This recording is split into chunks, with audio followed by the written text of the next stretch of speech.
Thank you, Excellency Ambassador. I now move to major groups and stakeholders. I will start with non-governmental organization major group. The floor is yours.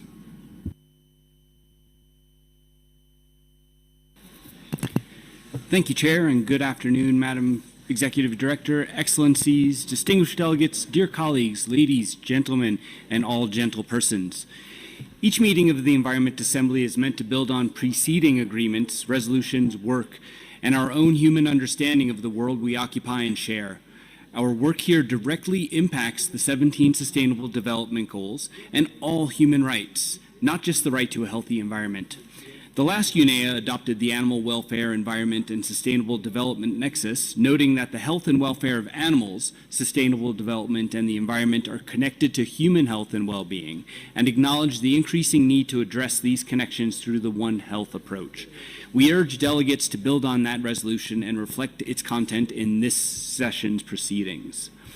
We will hear the term triple planetary crisis innumerable times over the next 2 weeks, as well we should. However, and unfortunately, the key words are not really hitting us as they should.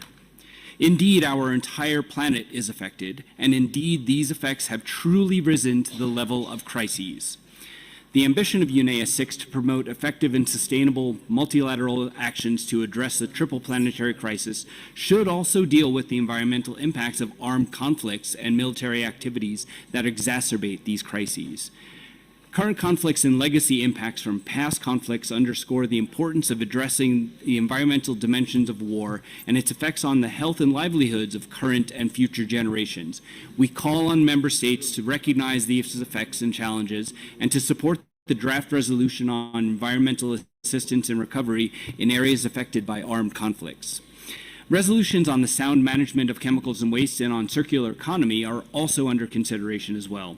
Both should support SDG 12, but they fail to capture the central importance of transparency and traceability, which are foundational pillars that support informed decision-making for a circular economy free from harmful chemicals. Transparency and traceability should be called for in both these resolutions. We share concern about the self-serving interests and influence of industry and those who profit from the status quo.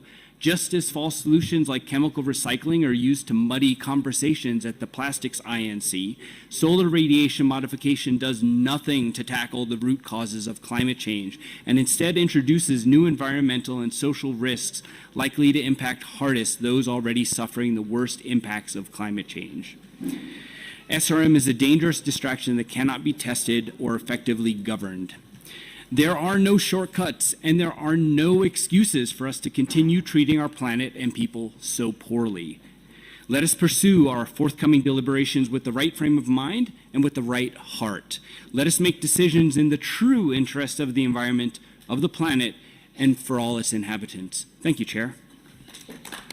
Thank you.